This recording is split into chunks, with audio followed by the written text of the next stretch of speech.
Quinta-feira, dia 21 de maio de 2026. Sejam todos muito bem-vindos, meus amigos, a mais um vídeo do canal Terra Brasilis News.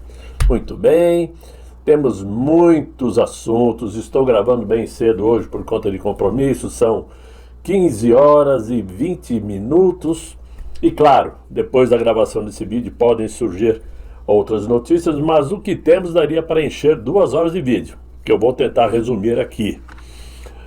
Vamos falar de Deolane Bezerra, né, presa hoje. Vamos falar da viagem de Flávio Bolsonaro a Washington. Vamos falar de Romeu Zema, Partido Novo.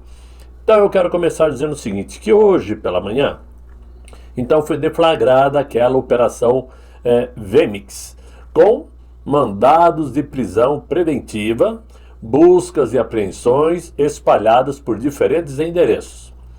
Esta operação teve um impacto imediato porque envolveu nomes importantes, como o do Marcos William Erbas Camacho, conhecido como o Marcola, né? E a influenciadora digital Deolane Bezerra, figurinha carimbada, figurinha antiga, que é conhecida como a advogada do PCC e responsável por lavagem de dinheiro do grupo.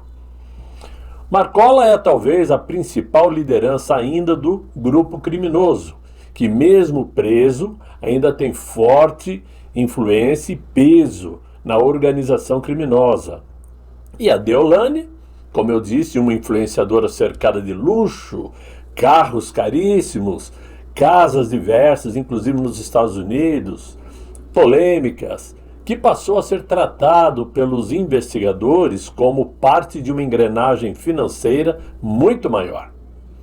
Para o azar da Deolane, dessa vez a operação não era um reality show ou uma ostentação nas redes sociais como de costume, mas sim uma operação que, segundo os investigadores da Polícia Federal, mira um esquema milionário de lavagem de dinheiro com conexões atribuídas ao primeiro comando da capital, atingindo diretamente o núcleo financeiro ligado à facção. E o detalhe mais impressionante talvez tenha sido justamente o timing, o tempo em que isso aconteceu. Porque segundo informações que foram divulgadas sobre o caso, a Deolane já estava há algum tempo em Roma, e por isso teria sido incluída na lista vermelha da Interpol. Já estavam preparados para prendê-la.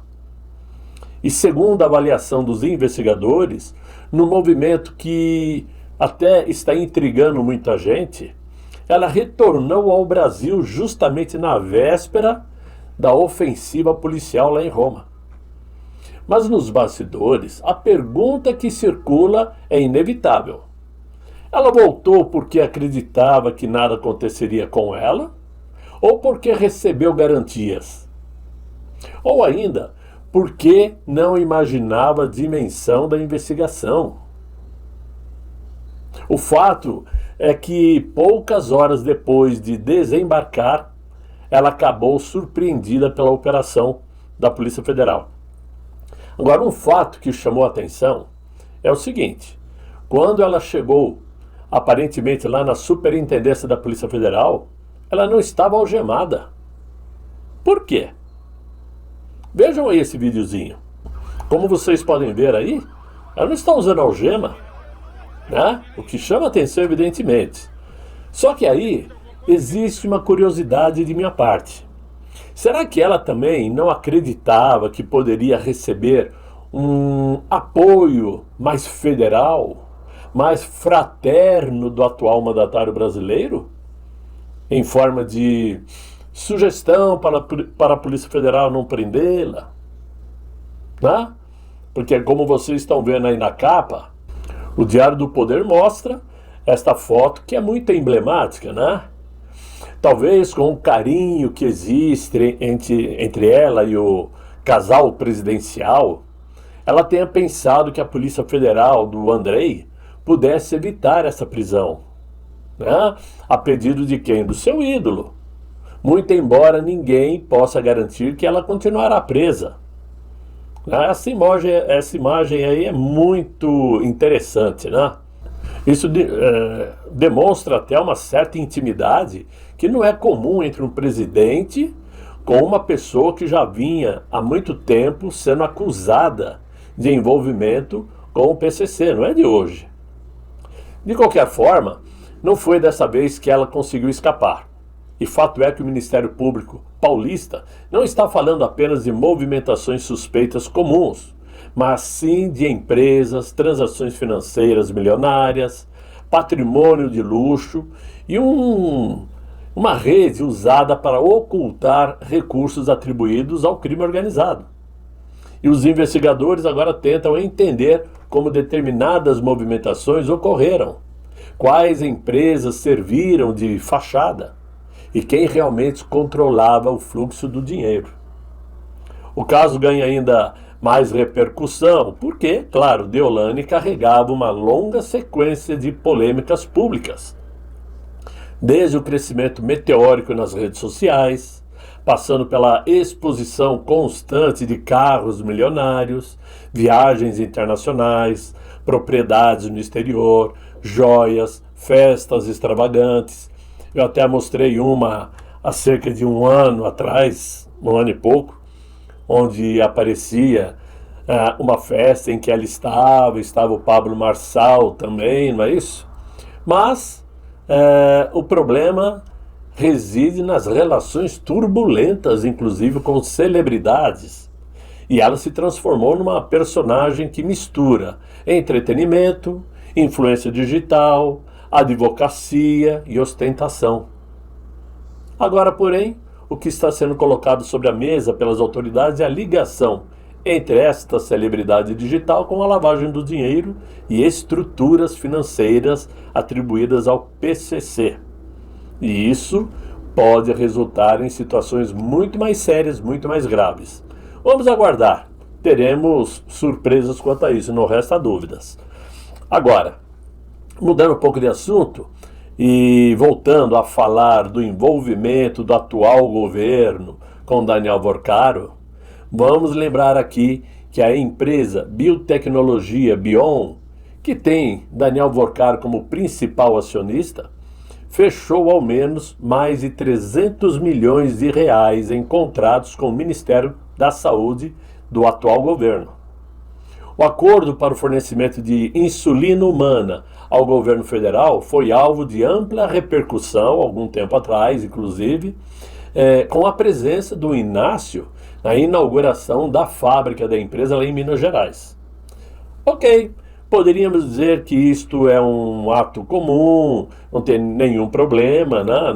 Nada a levar em consideração, não tem nada de errado, mas existe sim um jogo de interesses espúrios entre quem assina mais de 300 milhões em contratos com o governo federal e quem pede conselhos ao presidente da República sobre uma possível venda do banco a um concorrente, como aconteceu.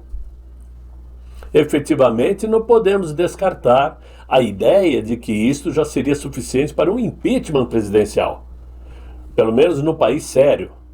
Mas, como temos falado diariamente, o problema aqui é o contrato privado, né, de financiamento de um filme entre o Flávio e o Vorcaro. Mas talvez exista, digamos, uma situação que pode mudar e custar caro ao ex-banqueiro, pois a Polícia Federal já desconsiderou a delação premiada que vinha sendo desenhada por Daniel Vorcaro, né? Assim como também o ministro André Mendonça já havia sinalizado que não tinha intenção de continuar com essa delação, porque Daniel Vorcaro estaria omitindo informações importantes, né? E claro, todo mundo sabe que tudo que o Vorcaro tem guardado é para lá de explosivo para um país. Portanto, somente a PGR que continua ainda na negociação de delação premiada com Daniel Vorcaro. Nós sabemos perfeitamente que o PGR vai aceitar qualquer coisa desde que não tenha nomes que conflitam com seus interesses, mas Lembrando que quem determina se a delação é válida ou não é o relator, é o ministro relator do caso, que é o André Mendonça. Então, eu estou achando que se o Vorcaro não abrir o bico, ele vai comer cana pesada. Até porque o ex-CEO do BRB, do Banco de Brasília, está também fazendo a sua delação. E aí qualquer tentativa do Vorcaro em querer consertar será tarde, né? Problema dele. Talvez por isto que Flávio Bolsonaro, aproveitando esse momento onde a imprensa já está empenhada em condená-lo sem crime algum, está de viagem marcada para a próxima segunda-feira para um encontro com Donald Trump, que deverá ocorrer entre terça e quinta-feira, a depender da vontade de Donald Trump. Porque, segundo os integrantes da campanha, Donald Trump convidou Flávio Bolsonaro para ir até a Casa Branca para um bate-papo, né? Num encontro que foi coordenado pelo secretário de Estado americano Marco Rubio, né? E através do Eduardo Bolsonaro, que continua lá nos Estados Unidos, agora um pouco mais quieta, mais calada, e a imprensa até se acostumando com isso, como se ele já tivesse perdido importância, mas não perdeu não. É ele que tem os contatos com a família com a família de Donald Trump, e certamente costurou esse encontro, que já vem sendo possivelmente tratado há mais tempo, e que vai certamente alavancar a campanha do Flávio Bolsonaro. Isso é fato. Para mostrar que esse convite partiu realmente de Washington, a própria Embaixada dos Estados Unidos aqui no Brasil informou, pelo menos segundo a CNN Brasil, que o encontro faz parte da agenda do presidente Donald Trump. Aliás, a primeira informação sobre essa viagem foi dada por Cláudio Dantas, né? O fato é o seguinte, é claro que existem interesses que valem a pena costurar, bem costurado, por Donald Trump, já que todos sabem que o interesse americano no momento é dominar por completo a América Latina. E para isso precisa de governantes alinhados às suas pautas comerciais e conservadoras, acima de tudo. Então fica difícil para a esquerda, principalmente no caso da CNN, tentar enfatizar que depois da excelente reunião entre o Inácio e Donald Trump, onde o Brasil saiu fortalecido, conversa mole para boi dormir, é difícil manter essa lorota depois de um convite de um presidente dos Estados Unidos a Flávio Bolsonaro, que é ainda um pré-candidato. E eu não sei se já aconteceu de um presidente americano convidar um pré-candidato para uma corrida eleitoral. Não lembro disto, né? E nós sabemos que o que aconteceu na reunião com o Inácio foi algo completamente diferente do que a imprensa tenta dizer. Realmente Donald Trump puxou sim as orelhas do Inácio, deu ordens sim, tanto é que sobre terras raras o próprio Inácio já vem argumentando aí que o Brasil está preparando um belo acordo de terras raras com os Estados Unidos. Óbvio que tem muito mais coisas por detrás disso. Os Estados Unidos está se preparando para tomar conta de Cuba, assim como tomou conta da Venezuela. Anda até brincando, dizendo que vai transformar a Venezuela no 51º Estado americano, né? Os Estados Unidos têm interesse, obviamente, no Brasil e quer saber tudo que o Flávio Bolsonaro pretende fazer em um possível governo com relação aos Estados Unidos. Tudo que ele propõe. Qual é o seu pensamento, os seus planos, porque é de interesse americano. Porque, obviamente, não é de agora, não foi somente no último pleito eleitoral de 22. Desde sempre, desde 64, os Estados Unidos interferem em eleições presidenciais. Interferem em eleições presidenciais desde lá.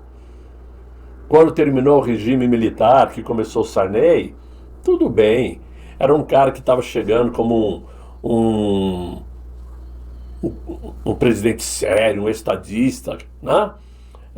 Depois veio Fernando Henrique Cardoso, que tinha aquela fala fácil, aquela conversa tranquila, um sociólogo, falava bem o inglês, né? Tudo certo com o governo americano.